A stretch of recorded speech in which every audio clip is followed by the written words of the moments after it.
Welcome to the Triathlon Nutrition Academy podcast, the show designed to serve you up evidence-based sports nutrition advice from the experts. Hi, I'm your host Taryn, accredited practicing dietitian, advanced sports dietitian, and founder of Dietitian Approved. Listen as I break down the latest evidence to give you practical, easy to digest strategies to train hard, recover faster, and perform at your best. You have so much potential, and I want to help you unlock that with the power of nutrition. Let's get into it.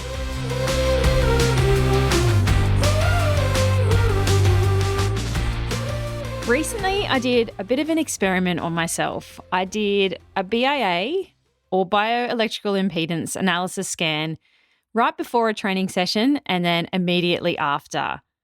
And I put a call out on my Instagram stories, and the response to share what happened was overwhelmingly unanimous that people definitely wanted to know. So here we are recording a podcast episode about what actually happens when you do a scan pre and post training. I'm totally happy to use my data to educate you on why these scans are not the greatest assessment of our body composition. And I did do a whole episode on BIA scans. If you haven't listened to that yet, I'd probably recommend stopping me now and going to listen to episode 32 first. I'll link it in the description below so you can jump straight to it. But I dive much deeper into what this scan is and how it works and how they get their data, which you're probably going to need before listening to this episode because I'm going to gloss over all of those details. Once you've listened to that, come back in and I'll tell you what happens. So this was definitely not planned. I did not turn up to the gym knowing that I was going to do this scan before and after. It was just there. It happened to be available. They're doing a challenge. They're using it, whatever.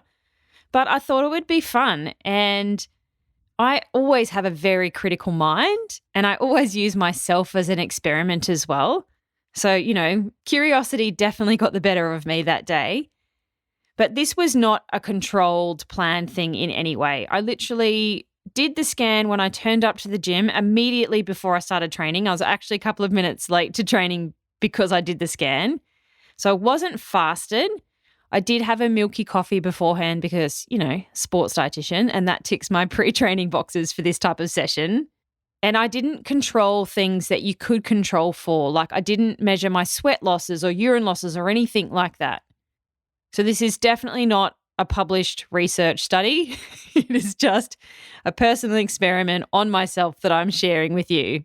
Now, some other things that do affect this scan would be my hydration status. And I would have said that other than doing like actual hydration testing on the morning, I would have said that I was hydrated on waking. And I also would have said that my glycogen levels, so the carbohydrate that we store in our muscles as our fuel source, I would have said that they were normal. I'm not carb loaded. I also wasn't in a glycogen depleted state. So that shouldn't have affected results too much either. The machine was a 4-point contact machine scanner, not a 2-point, which is good. And I actually paid for the scan. It was $30. So it's not a freebie. I'm not promoting anything. I physically handed over my cold hard cash to do this. Tax deduction, but still. So just quickly, how the BIA scan works is what it does is you hold on to the handle things and you stand on the platform, and those little metal parts send an electrical current through your body, and they predict the amount of bone, muscle, and fat you are. It doesn't measure it directly, not like a DEXA scan. It uses a formula to interpret those results. And it's based on the foundation that different types of tissues in our body have different levels of conductivity. So lean body tissue, like our bone and our muscle, has a higher water and electrolyte content compared to fat. And so that means that our lean tissue has a greater conductivity, and that allows that electrical current to pass through easier. So the lower the reading of electrical impedance, the higher the lean body mass of the individual. Now, on Friday, I did a lower body workout. It was a 15-minute warm-up sort of exercises, 30 minutes of strength where I did some like single leg deadlifts. I did some hamstring stuff. I did some lunges. I did some abs. And then there was a 15-minute finisher section at the end. And I'm just going to talk you through what that is because that also kind of links into what the results are. So it was a session that was 1 minute of max calories on the bike and then a 3-minute rest times 3. So not a lot of work, 3 minutes of hard out max sprinting on a bike, which absolutely smashes you. Now, I'm not diving into the physiology too deeply around what actually happens in this type of session, but the higher the intensity, the more carbohydrate we use as a fuel source. And predominantly, we draw on our muscle glycogen. But because this was 1 minute max and then you've got rest, it actually teaches the body to take that lactic acid that you've just built, particularly in my quads, that actually gets converted and shunted back into glucose to use again as a fuel source in that next max effort. So I would have spared a lot of my muscle glycogen for that reason. I'm actually pretty good at reshunting lactate into glucose. It's something that I do in my training sessions. So I wouldn't have lost a lot of muscle glycogen in a strength session like this. 3 minutes of work, not a lot of muscle glycogen gone. I also drank about 400 mils of water through the session. See, I'm getting my sports dietitian hat on here. So I would have overdrunk for my sweat losses. I'm not a very heavy sweater. There was only like 3 minutes of sweaty activity at the end. So I wouldn't have been dehydrated after that hour session. I would have been more hydrated than I probably started with, to be honest. So I smashed myself on the bike, did my rest, and then went and did the scan. So what actually happened? I'm going to put the raw numbers in the show notes so that you can see them while you're listening to me. If you're a visual person, that's going to make a lot more sense, but please don't do that if you're driving a car.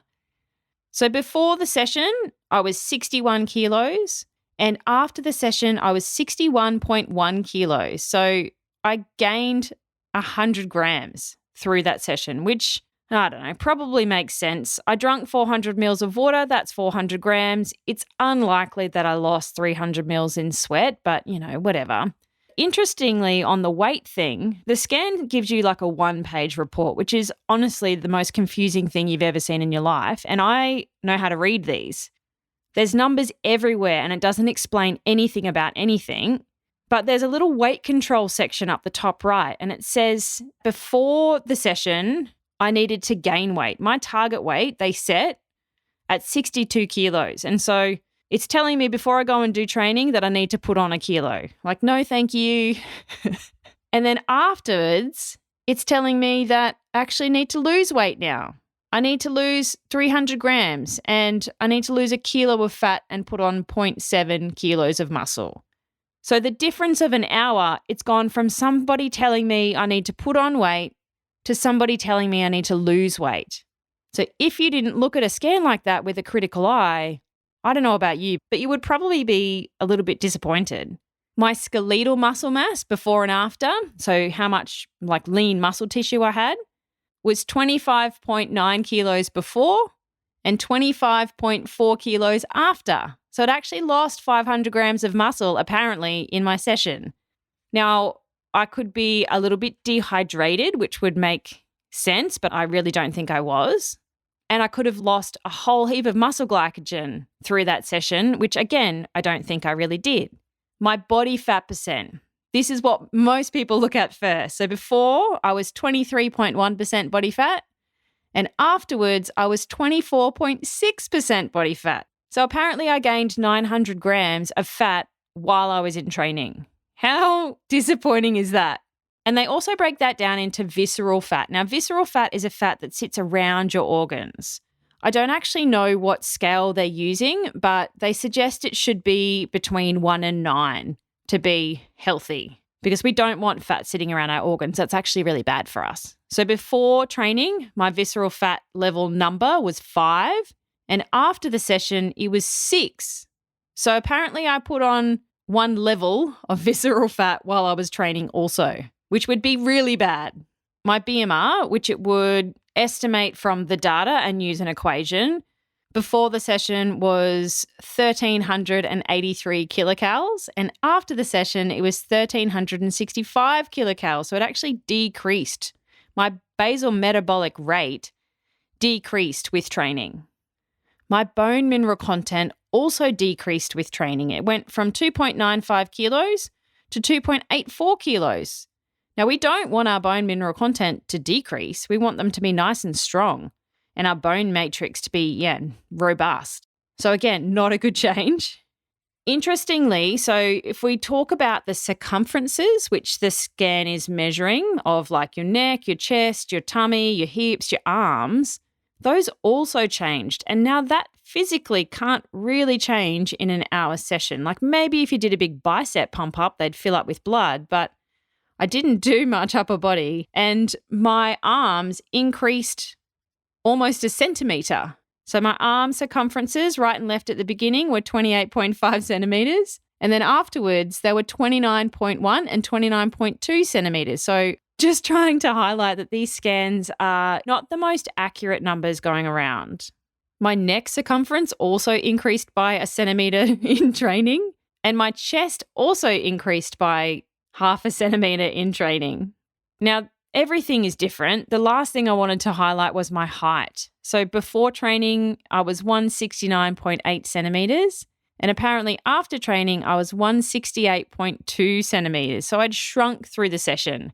Now that makes a little bit of sense because when you are asleep, your spine is very relaxed and there's no gravity and compressive forces on it. So you're actually tallest first thing in the morning. And then our spine compresses as the day goes on and we kind of get a bit shorter until it gets to relax and expand again when we sleep. So that does make a little bit of sense, but that is a pretty big shift. I really tried to stand the same way both times, but maybe I didn't. It's just a summary of this type of scan. The numbers are wildly different. And so, what's the point of all that? Why have I just told you all of that information?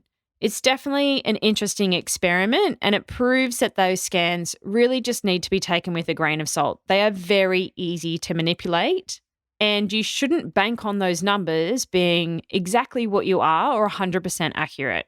Depending on your training and what you eat in the days leading up to a test, we know that results can vary significantly, like by up to 8% has been seen in the literature, and that's in a controlled research study way. This was far from controlled. So to put that into perspective, if you scanned yourself and you'd reduced your body fat percentage by 4% over time, due to the inaccuracies of these scans, you could actually read as an increase in 4% body fat. Now, that is not exactly reliable, is it? And it's also very bloody disheartening if you've worked hard on your nutrition and your training and you get a scan and it tells you, like mine, that, hey, you've just done a training session, but you've put on fat. Good work. It's not so great for our egos. What I should have done would have been to go and get a DEXA first, go and get the BIA scan immediately after and compare those two. A DEXA has its positives and negatives as well. Again, it's another podcast topic that I talked about a little while back, so go and have a listen to that one if you want to learn a bit more about a DEXA scan. But if you're trying to track your change in body composition, the best things to do, the best ways to monitor would be, gold standard is a DEXA scan, maybe once a year, and then regularly doing skin folds with an ISAK-accredited anthropometrist every sort of 4 to 6 weeks. That's going to show you more accurately what's actually happening to your body composition. If you're using a scan like this to try and track change, it's impossible to give an accurate measure of what's actually happening. You're literally setting yourself a moving target and you're setting goals that will change depending on your hydration status, your glycogen storage, and there could be a variance of up to 8%, which is massive.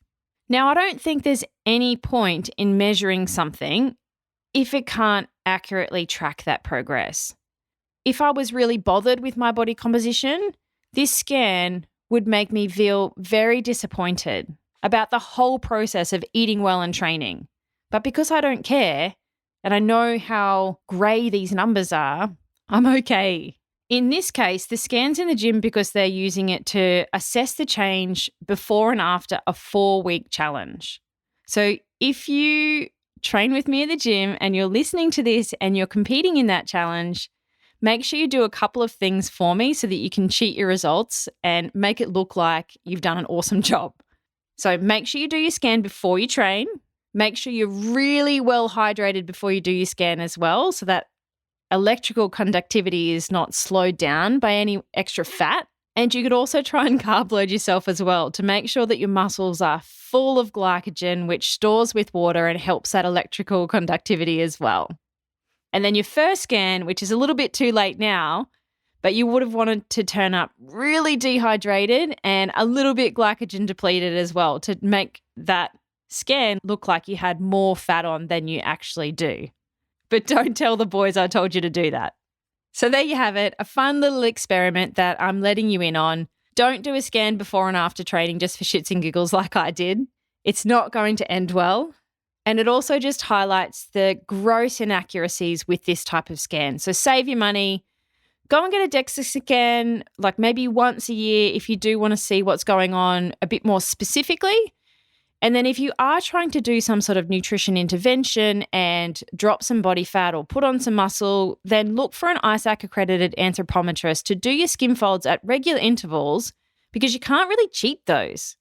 There are certain things that you can do to control them. So you want to make sure you're going to the same person. You can do them at the same time of your menstrual cycle as a female. But they're not sensitive to hydration status and glycogen storage and all those sorts of things. I run a monthly skin fold clinic if you are local to Brisbane. Otherwise, head to the ISAK Global website and look for somebody local in your area. The other things that you could do, honestly, are do some measurements, like do some waist circumferences, hips, chest, arms, quads, calves. You could also go on how your clothes fit and feel. Sometimes we get so fixated in the numbers and the data, but you know in yourself if you're feeling good or not. Like guys, you'll know if you're on the right belt buckle where you're feeling good or not. Same as you ladies, you're very sensitive to how your clothes fit and feel. So just a gentle reminder that you don't need to get obsessive about this sort of stuff. If you're eating properly, you're exercising regularly, and you feel good, then maybe that's enough. As triathletes, we can get bogged down into those details a little bit too far. And I like to take the emphasis off weight and put it back on you and fueling properly, because you'll feel better if you're fueling properly instead of constantly trying to diet and starve yourself and put yourself into a calorie deficit.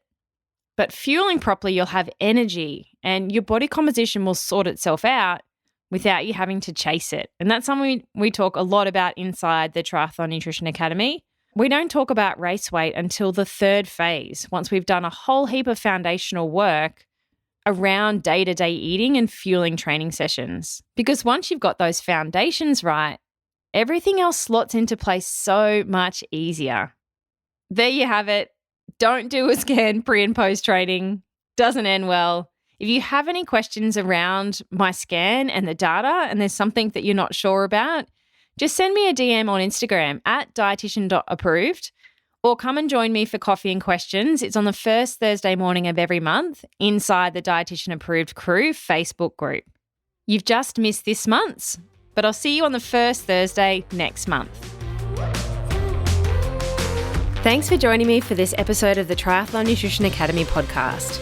I would love to hear from you. If you have any questions or want to share with me what you've learnt, email me at podcast@dietitianapproved.com. You could also spread the word by leaving me a review and taking a screenshot of you listening to the show. Don't forget to tag me on social media at dietitian.approved so I can give you a shout out too. If you want to learn more about what we do, head to dietitianapproved.com. And if you want to learn more about the Triathlon Nutrition Academy program, head to dietitianapproved.com/academy. Thanks for joining me, and I look forward to helping you smash it in the fourth leg. Nutrition!